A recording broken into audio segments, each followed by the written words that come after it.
Hello everyone and welcome to a very special live episode of the About Wellbeing podcast. And begin with, hello Dom.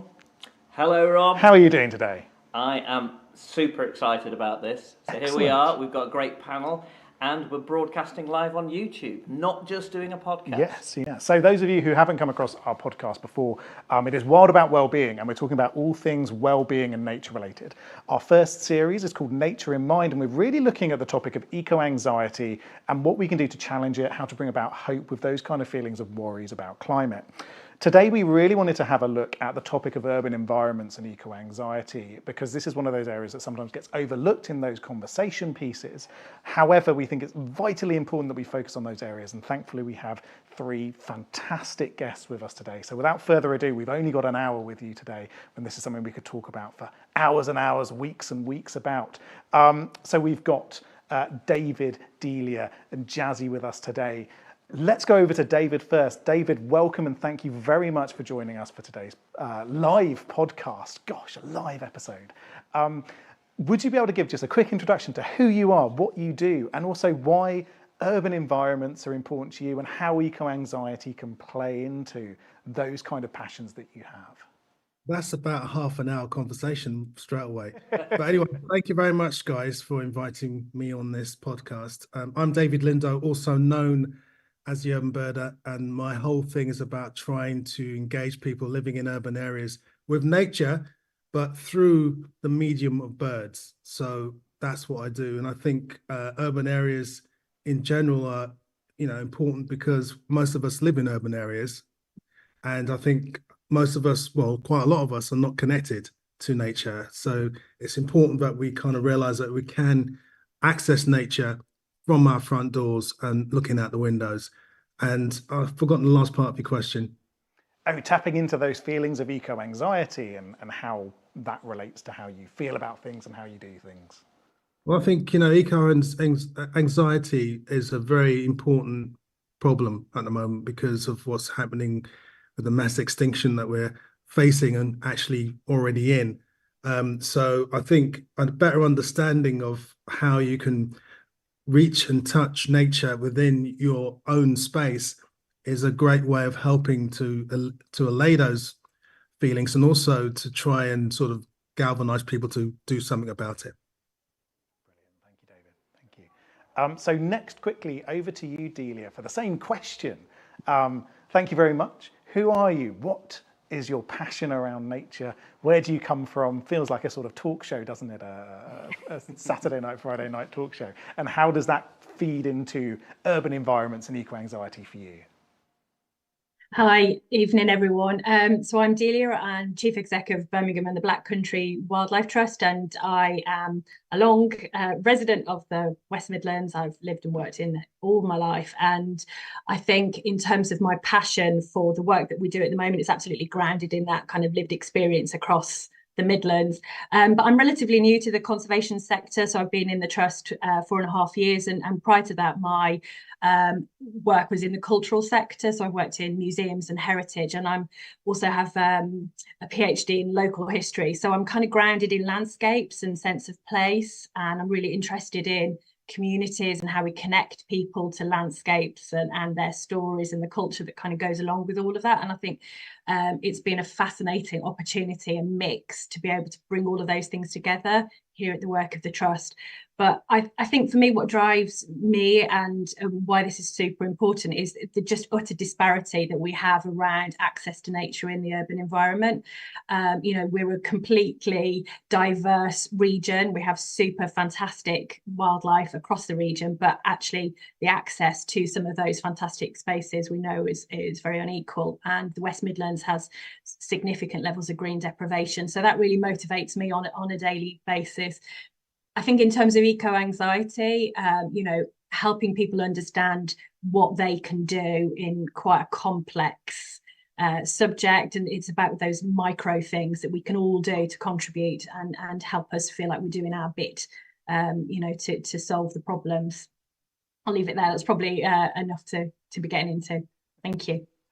Thanks very much. And finally, over to you, Jazzy, as well. If you'd be able to give a quick introduction to who you are, what you do, and how those passions tie into urban environments and into eco-anxiety as well. Yeah, so I'm Jazzy. I am currently studying business and sustainability at UCL.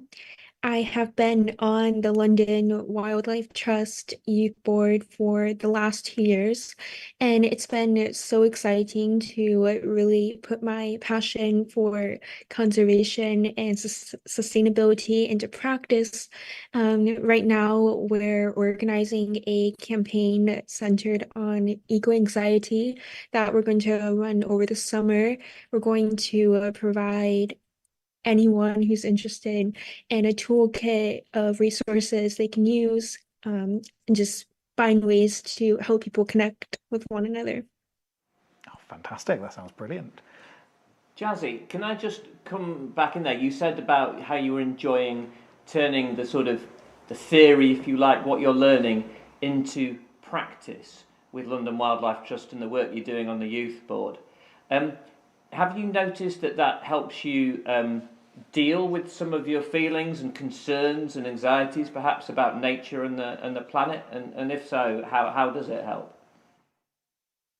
Definitely, yeah. I think university has been really helpful in teaching me the science behind climate change, why we're seeing certain impacts, and how that's affecting society as a whole, and finally, why we need to act based on that.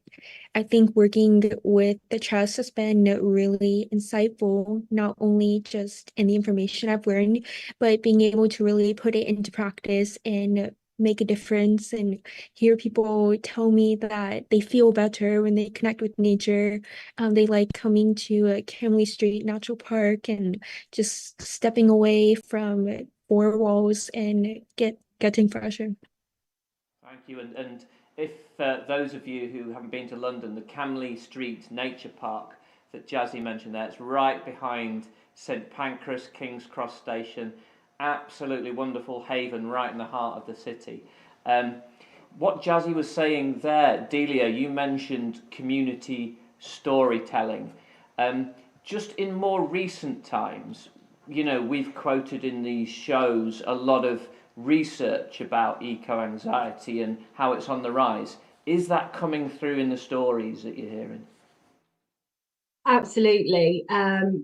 We recently held a climate cafe at our eco park, actually, which is located over in Small Heath, which is a highly urbanised area, and it's a haven for wildlife and for people in that part of the city. And we had young people. I'm not young enough to attend the event, but had young people in attendance, and they were really feeling, troubled by eco anxiety, unsure of what they could do in order to, make a difference. And we were really able to help them make the connection through to nature in particular, and what we can do, the small steps we can do to improve nature, and what the role of nature in that climate crisis, the sort of the fact that those two things are inextricably linked, and by helping nature thrive, you really absolutely, tackling the climate crisis.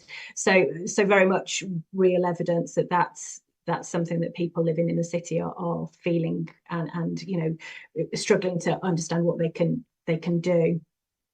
Yeah, no, it's really interesting. So we didn't say at the start, but we've got lots of pre-submitted questions. We've also taken lots of live questions from our YouTube audience, so please keep them coming. We will get to as many as possible, but those that we can't, we'll take a look at, we'll address them. We might pick up in a future episode of the podcast.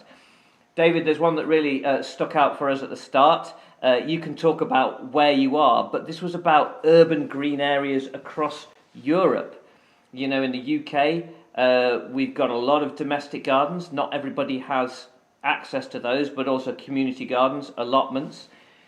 What are you seeing where you are in Spain at the moment? How green is it where you are? And are you seeing any difference in the kind of urban nature spaces and how people interact with them? Well, firstly, it was a very interesting question because basically I think that Britain, especially is the nation of gardens. You just go on a train and look out the window, you see loads of gardens everywhere. You go into Europe and it's less so. I mean, lots of people live in apartment blocks. In Spain, where I am, most people in a city I live in, which is called Cáceres, which is in southwest Spain in a region called Extremadura, most of the green is actually outside in the countryside. You kind of have your blocks of buildings where you live, and there's a few parks and what have you. But I did research that question because I found it interesting, and I didn't get an answer. There wasn't a percentage I could readily see regarding gardens, but the green infrastructure, which includes green and blue spaces like allotments, private gardens, parks, streets, trees, water, and wetlands, made up an average of 42% of the cities in the 38 countries within the EEA, according to the latest data. And the city with the highest proportion, surprisingly, was the city that I live in, which is called Cáceres, as I said. And it's only got a population of 120,000, so it's like a huge village. And I was quite surprised by that because I thought Berlin would be up there because that's quite a wooded city. And, a lot of the cities in Eastern Europe are very wooded. And they're almost like, the forest actually comes into the middle of the city, then goes out into the forest. So that's how it feels with those cities. And I noticed a massive difference when you come to the UK because we have a deficit of trees, as we all know. So, yeah, it's an interesting thing, really, in terms of how that makeup is made. Have you noticed feeling any different when you are in that? Are you sort of noticeably benefiting from that kind of additional green space? It always struck me that London was quite well served for parks and those sorts of things, but are you noticing that? Well, it is, but the thing is, for me, it's slightly different because I've lived in London all my life until very recently, and I have always been able to find some kind of solace in nature, because that's what I look for. So when I travel around, when I go to Europe, especially in the earlier days when I wasn't used to going into forests and actually hearing insects and the buzzing of millions of wings, I was used to being in Britain. So now when I do see these green areas, it's great. And it makes me even more determined to, along with my colleagues here and elsewhere, to try and rectify that, even in the middle of urban areas, to try and let's get some more green going on and blue instead of this grey and glass. It's not that difficult, and it actually makes you feel quite nice, even if it's just a roundabout with wildflowers instead of just having concrete. It makes such a massive difference, and it's not that hard to do. So even seeing that, for me, makes me feel good. Awesome. Jazzy, you were nodding through that, and you're a London resident yourself. Do you feel you're well served? I think David used a great phrase at the start, doorstep nature. Do you feel like you have that? Definitely, yeah. I found that when I have certain days where I'm just inside all day at my computer studying, I definitely don't feel, I guess, as maybe perky or alert or just happy. But when I get to go out and just go to a nearby park, it really does lift my spirits, and my worries and anything I'm stressing about just melts away. Oh, fantastic. And I think there's some interesting things that have come through in our pre-release questions as well on this kind of topic. One of which was an interesting question, which was wildlife needing space away from human disturbance and domestic animals, and how can this be achieved in an urban setting? So David, I'd like to pop over to you for your thoughts on this. I know that we've got things like wildlife and ecology corridors in urban environments, which have been proved to be quite successful, but how do you see that cooperation happening between those human environments and those natural environments, and are they the same environments really? For me, they're the same. I always view cities as countryside, but with buildings on it. I think that, yes, it's great to have areas where there's less disturbance, of course, but we live in cities and we have to accept that that's how things are.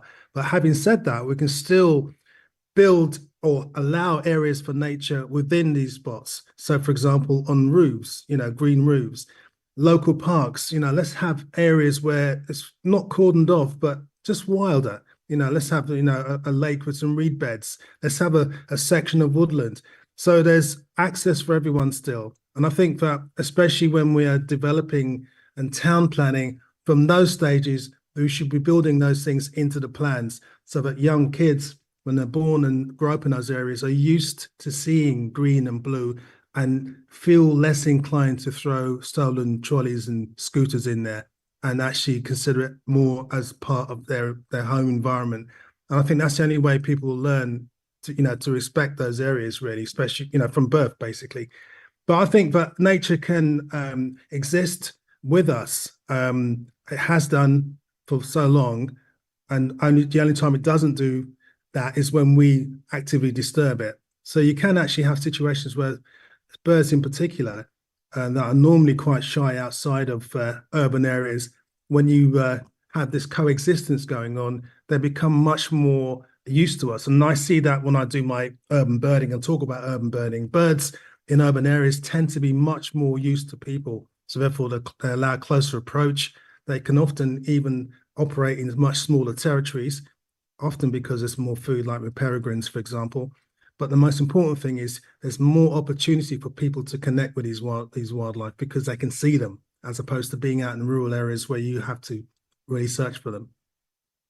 Fantastic. And that ties quite nicely into some of the ideas we have about barriers of access to nature as well. My background is in inclusion and diversity, and that's the kind of role that I have here at the Wildlife Trust. And one of the things that's really piqued my interest ever since I've been in the role is the Included Outside series of publications by Natural England, which looks into those barriers of access to nature for certain demographics of people. And when they looked at things like urban environments, they noticed a few things that were coming up. Firstly, that destination of going out into the countryside and finding wildlife there was less accessible because of all of the barriers to, what does transport look like and things like that. But then you also had these other elements of, for instance, not being able to access those natural spaces that are right on your doorstep because parks are closing during the winter, or parks are being shut down by local government for cost-saving measures, all the way through to parks being co-opted for money-making schemes with events, which is keeping out the local residents from getting in. And I think there's also that issue there of, well, how do we maybe try and broach that? And it kind of brings us onto thinking about, well, what does that look like from an eco-anxiety perspective? How do we then therefore try and galvanize and make that change? And we did have this quite interesting comment that came in, that someone said, I have become far more active in making my point to my MP and to the government by getting involved in campaigns and protests. And this has made me feel much better emotionally, as I feel supported by the people I have met and no longer isolated.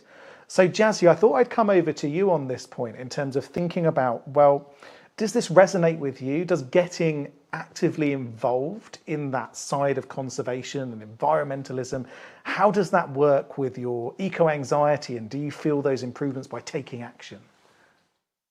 I think it's easy as a student learning about climate change and everything that society needs to do to change. Like eco-anxiety is definitely something you experience, but working with the London Wildlife Trust and being able to connect with others who may be feeling the same way and having those conversations, and then getting to organize events that bring people together and allow us all to just learn about different people's experiences in nature, how they find natural spaces to hang out in, and just how they make it a priority in their lives to experience. Fantastic. And it's so positive to hear you talk like that. It can be a subject with a lot of doom and gloom. Delia, we're going to sort of shift more into the Midlands here. So Birmingham and Black Country, your stomping ground, you know it really well. Rob talked about some of the barriers there from Natural England research. Does anything chime with you there? And how does the work of Birmingham and Black Country Wildlife Trust seek to tackle some of those issues? No, absolutely. That notion of inequality of access, permeates everything that we do. And those reports that were referenced are really interested in sort of helping us understand I suppose the fact that actually quite a lot of the barriers that people have around access to green space are actually quite cross-cutting in lots of ways. So generally speaking, it's those underrepresented in terms of those who access nature regularly, people living in low income areas, those from minority ethnic backgrounds, older people, and also those living with disabilities, etc. And actually how you can go about improving access to nature for those. If you do one thing for one group, actually it stands a good chance that that's going to improve the experience for lots of other people with slightly different barriers, but will nevertheless work to support their access to nature. And I think the work that we do, well, actually, one of the things I wanted to say was actually that the trust was founded as a result of the campaigning spirit. So back in the 1980s, Joy Pfeiffer absolutely spearheaded the urban wildlife movement as a result of wanting to save Moseley Bog from development, and started a movement essentially by saying, no, we're not going to have this, and very quickly galvanized a community to act. And we now have that. Moseley Bog is now one of our sort of flagship nature reserves, and we wouldn't have it if it wasn't for Joy and those local community members standing up for what they believed in, and making a difference as a result of their actions. And there are numerous examples of the work that the trust have done in that way across Birmingham and the Black Country.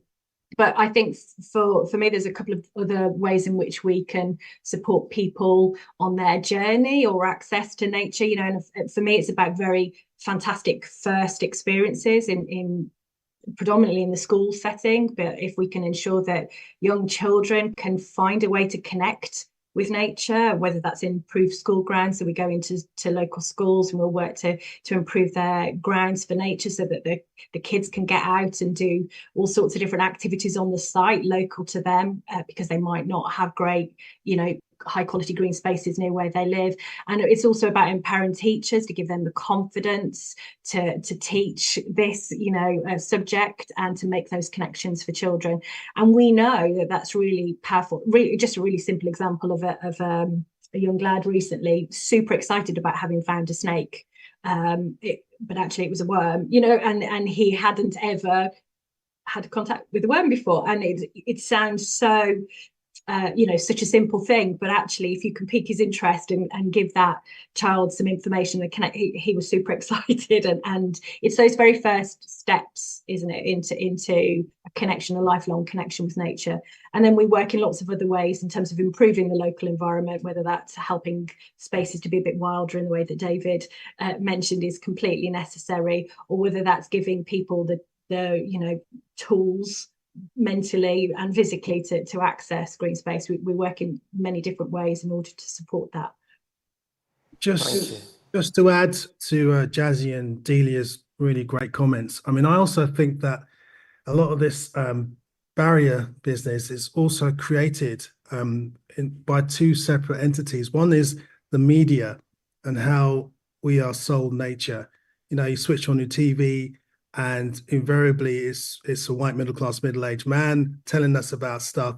And I think often people especially in urban areas, inner city areas, do not actually kind of connect with that kind of person. And the stuff that you see often is centered around things that you'd never see, which is great, but it becomes a form of entertainment in a way. I mean, David Attenborough is amazing, of course, but each series he does, the bar gets lifted higher and higher and higher, and it becomes this whole sort of, look at our tech and look how amazing this is.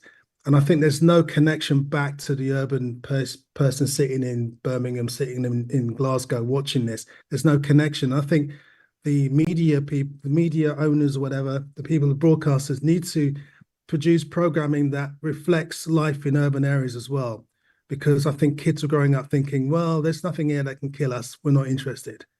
So I think that's one major problem. And at the other end of the scale is education. Kids are not being taught about this stuff at school. So I think when they hear news about climate change, when they hear about the fact that there's an extinction going on at the moment, because there's no connection anyway, that anxiety, I think, is bigger than what it should be. So that's my thought.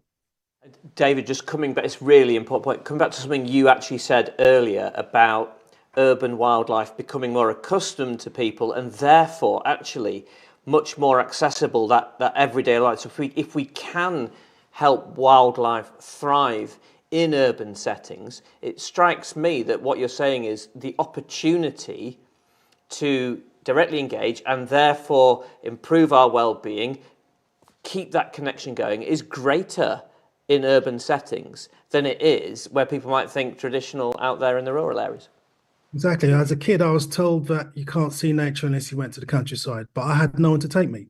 So in the end, I had to turn around, look around myself, and I realized actually there's a great deal just around me, And I think you can access nature from your windowsill, from your doorstep, from your local park, from your garden if you've got one. And all of those areas, even your flower pot on your windowsill, is eventually connected to the Amazon, to the Congo, to the Arctic, to the Antarctic. They're all connected. And I think, as I said earlier, with the media, they miss out that story. They just talk about the Arctic, or they talk about the Serengeti or what have you. There's no reflection back to where you're sitting watching this. And that's what's been missing. And I think during lockdown, for example, I was really disappointed. That was a great opportunity for someone like the BBC to give someone a camera, walk around the streets of Leicester, look at the wildlife, and look what you can see, but nothing was done like that. So that was, even though people did connect with nature during that period, because obviously they were stuck at home, it could have been so much better. And I think that knowing that that's around you is some kind of solace when you think about anxiety. At least you think to yourself, well, actually, if I look out my window, I can see something that'll make me feel a bit better than thinking, oh my God, what's happening in the Amazon or what have you, or even in Britain where we're dealing with things here. I think if you've got that connection next to you, it makes you stronger to deal with it and to actually galvanize yourself to actually help sort of fight what's happening at the moment.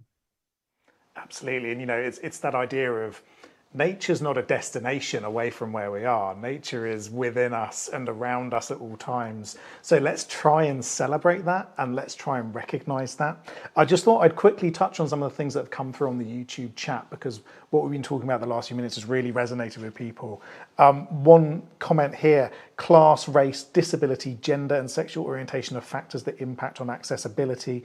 Addressing these issues is paramount, and that's absolutely true. And when you look at the research which is done into people feeling safe, into people feeling included, into how people can access things in terms of needing to get public transport somewhere where there's no public transport, having to work 3 jobs and therefore not having the time to travel 2 hours away to get to a nature reserve.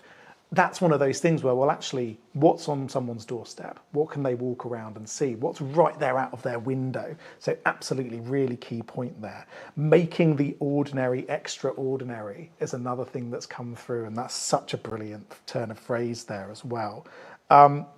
Also touching on a couple of things here: Wild Isles designing to bring wildlife wows back to Britain, and then the Really Wild show was something that someone tied into in terms of recognizing how that representation matters, and also pulling in that idea of, okay, well, maybe nature is for me here by accessing that. So that representation is really key in the way that we do things. So thanks very much, everyone, for bringing those through. One question here: how can we encourage wildlife in our disability community allotment?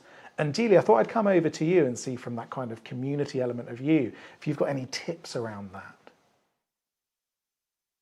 Gosh, there's so many different potential ways of developing a project. But for me, I think it's, and for the work that we always do, we always try and start with the community of whoever it is that we're working with, and what's going to be meaningful and relevant and useful for them. So that notion of co-producing, co-developing projects, because there's nothing worse, is there, than a trust like ours coming in and go, this is what we think you should do.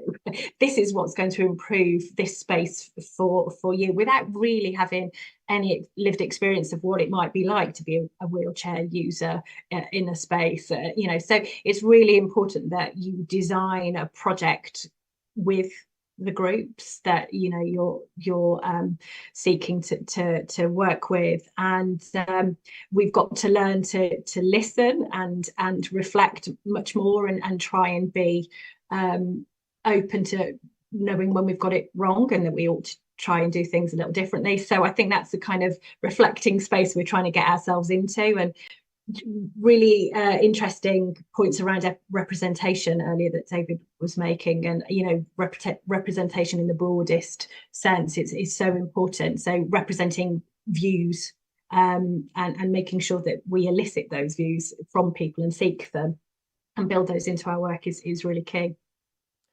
So just on that point, Delia, so Jazzy, you're on a youth board for a London Wildlife Trust. Do you feel that is a place where you can feel represented? What about your co-members of that youth board?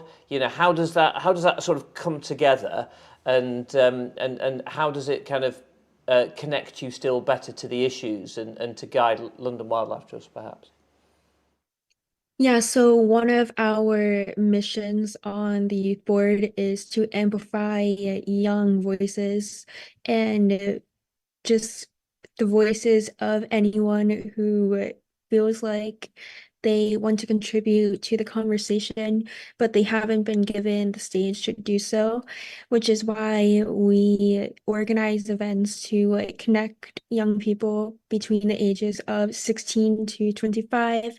We invite them and we all have conversations about how we've been feeling and what actions we can take to reduce or manage eco-anxiety.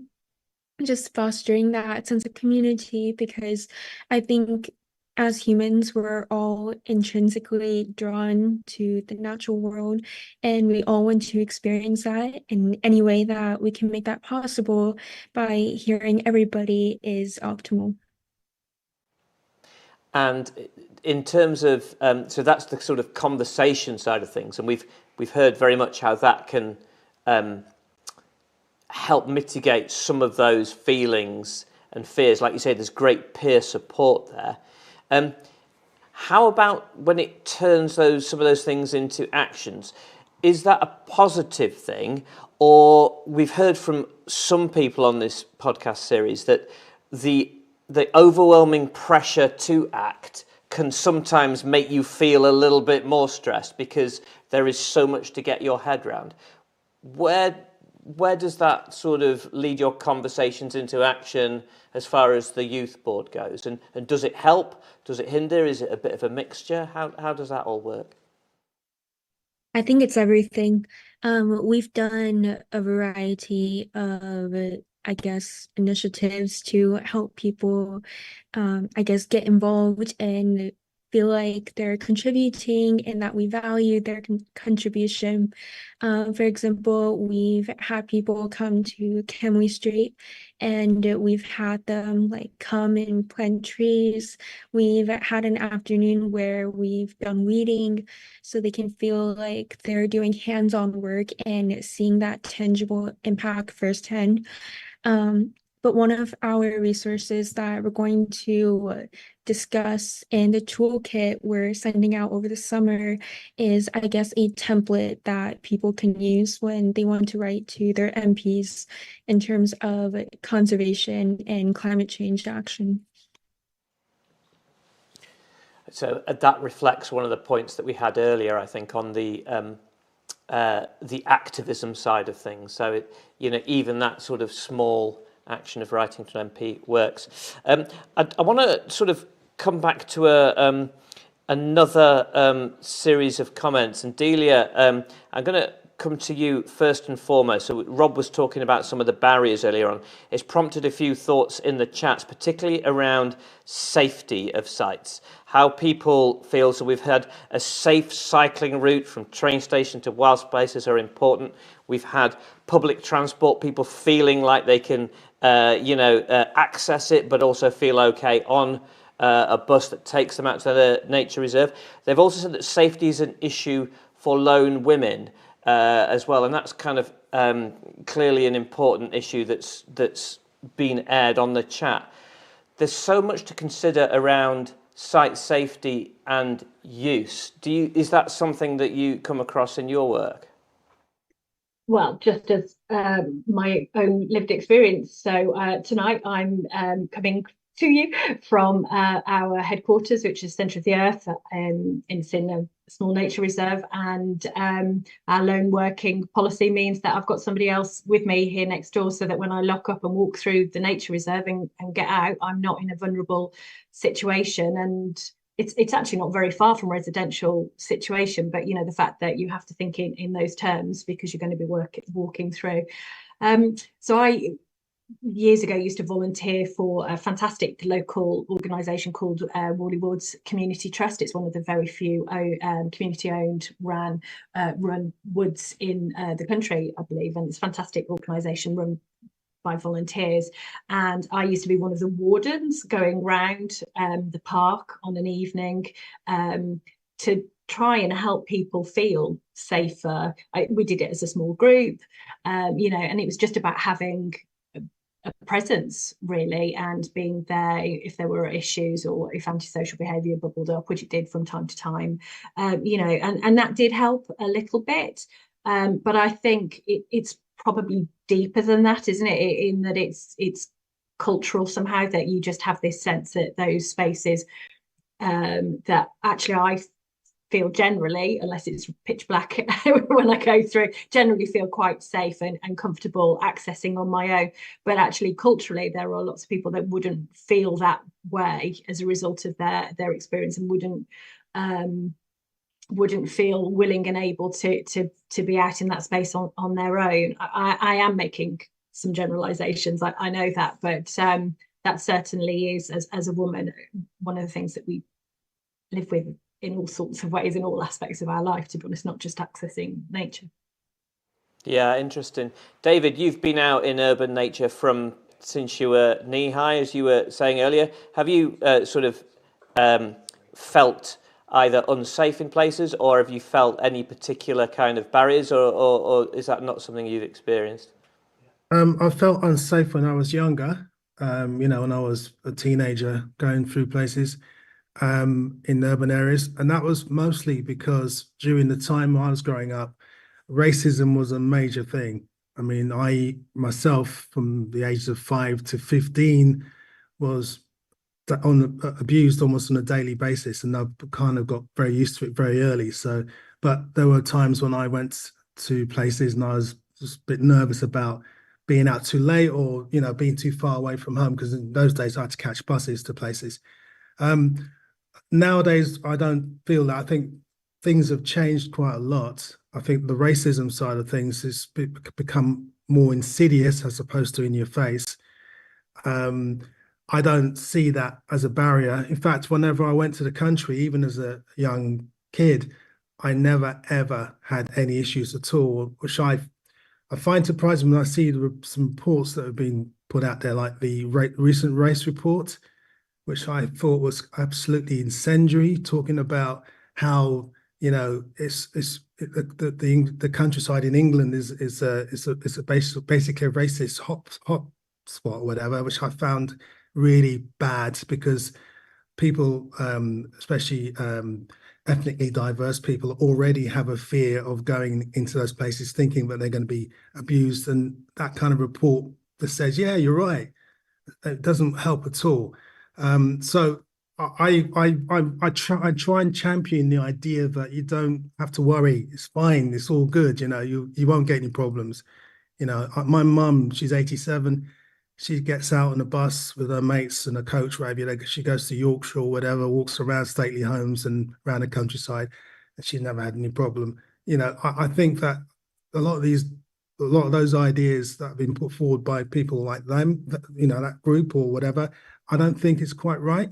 And I think it feeds on people's fears, and it shouldn't be that way at all. So to answer your question, no, I don't feel any issues, but I totally understand where Delia's coming from, because it's a sad issue and a sad state of affairs that we have to worry if we're a woman walking on our own. Interestingly, I was in Philadelphia last year birding with a group of people, and we came across several women walking on their own, and it was dusk in a natural, like a reserve on the edge of the city, or actually in the city. And I thought, wow, that's amazing that you can walk around in a place that I thought was really dangerous, But anyway, yeah, I don't personally have any issues now. I think out of use, I think people need to see that if there are other people there who are actually making use of those things, the more that we can get people to use these spaces, to engage with nature, to make that contact, then, I think the more kind of relaxed people will be at going into them. Jazzy, how do you feel going in and around London, in and around the spaces that you have in and around?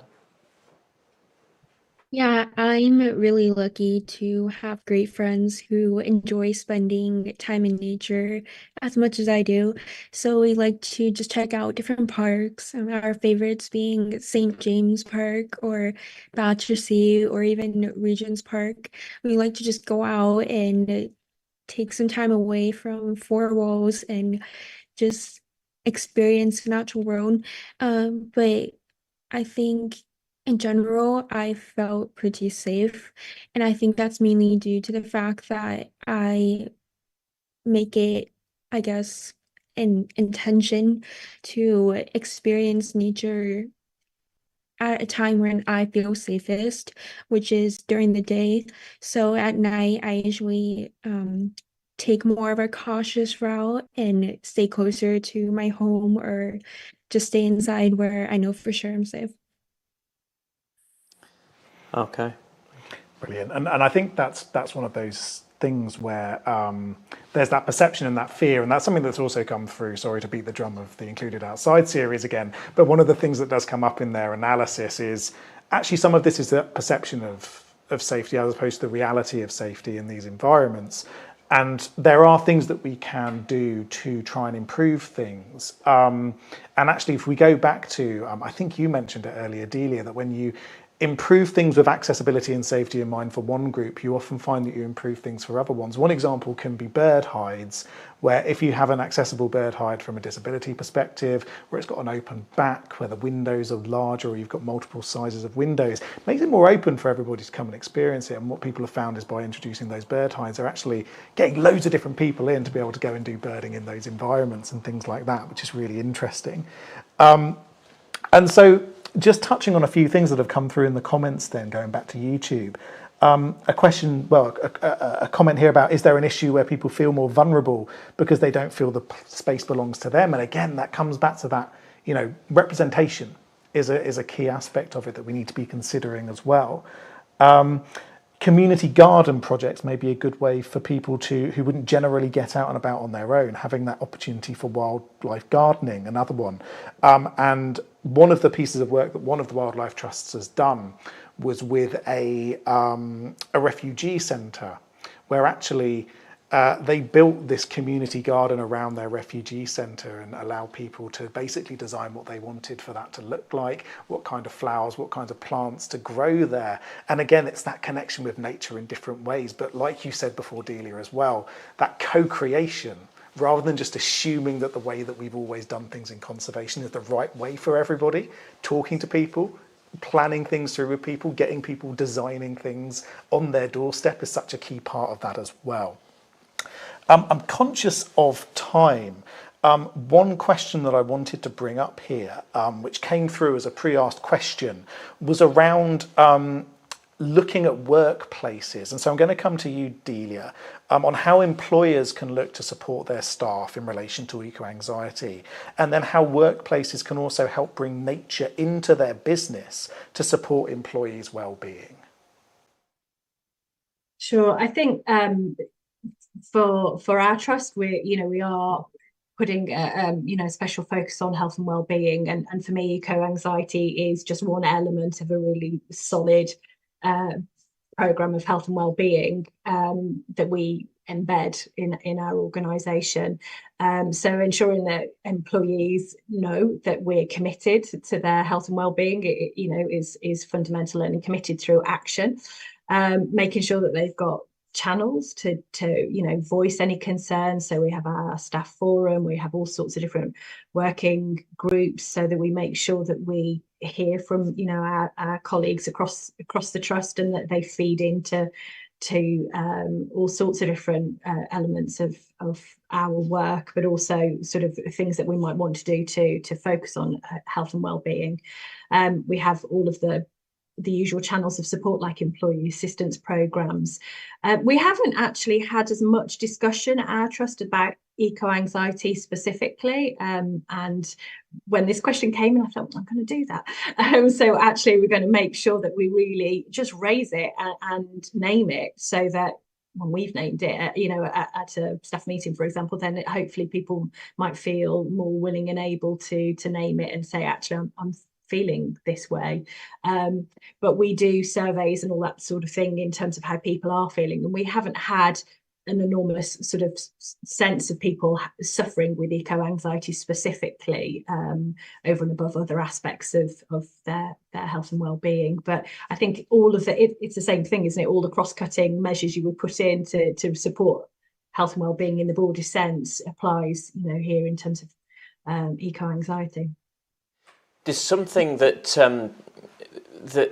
I was talking to somebody from RSPB, somebody in their HR department. And David, I don't know if you have a comment on this. So they were starting to look at the impact of frontline staff dealing with things like bird flu. So something where you've worked all the way through your career, or you've spent a couple of years looking after birds, and then they discover mass kind of deaths on quite a scale, or other people, they find strandings and things to deal with that. You mentioned the extinction earlier on, and has that impacted you? When you are so kind of connected and so much passion for the natural world, that when you find things that incidents that are really quite tragic, does that affect your well-being, and how do you deal with that? Because it's becoming a real problem, I think. I think, to be honest with you, the things that really upset me and made me feel very depressed is when we are the cause, i.e. hunting and trapping and stuff like that. I spent 10 days in Malta last year, and it was 10 of the most depressing days of my life, even though I didn't even see a single bird being killed. It's just hearing the stories, not only from the conservationists, but also talking to the hunters and the relatives of the hunters, because I'm interested in both sides of the story. And it's just very depressing. And I come back to Britain, and, you hear of the illegal, killing of raptors. You hear about, I've been reading recently about kids, hurting and killing animals in urban areas, like, giving swans electric shocks and stuff like that. And that is really upsetting for me. And it's difficult to kind of know what to do about it, in terms of how, okay, I'm upset, but how can I make a difference without ranting? That to me is far more upsetting than, avian flu and stuff like that, of course, but I think there's a bigger picture. The people who are perpetrating this aren't connected to nature in any way. They're just all about destroying. And I think that, for me, is my anxiety. I think I'll see it in a slightly bigger scale for me. It's more about what other people are doing, and why are they doing, and why they're allowed to be doing this, and how come they're not being, prosecuted to the full extent that it should be, and all that sort of stuff. That really upsets me. So you can almost rationalise one set of circumstances, can't you? But when it's caused by human and there's harm, then it's very hard to come up with that kind of rational, how can that happen, and therefore it's much harder to deal with, I think. Yeah, it's just fact, you just ask the question, why are you doing that? Why? I just don't understand why. And that is what really upsets me more than anything else. Before coming back to Rob, who will have a final question for all to wrap up, there was one pre-submitted question as well, David, that caught our eye, which is about the role of schools having in supporting young people with their feelings to the climate and the biodiversity crisis. Do you feel they have an important role to play? They do have a very important role to play. I'm actually on a committee that's trying to get a GCSE natural history through, and that's been a very difficult run because of the government's stance. But we'll talk about that. I mean, that's another thing. Yeah, there is an important role, but I also session on that. Sorry? Sorry, David. We can have a whole wild live session on that on the nature GCSE, I'm sure. But sorry, carry on. Yeah. But I think that there needs to be something. But I also sympathise with schools because I'm sure some teachers are thinking, how do I teach that when I don't know anything about that? I think that's the most difficult hurdle. I think it's actually getting people to understand, or not even understand, but having them able to feel as if they can teach that sort of thing. Yeah, and for me, and as well for our education work, that journey towards the GCSE, we can't make it sit alone in its isolation. We need actually that journey to build up, so it becomes a kind of a natural choice out of curiosity and passion and those sorts of things. We don't want it isolated on the side, and things like nearby nature, the urban nature, the things that we're all talking about are going to be absolutely critical.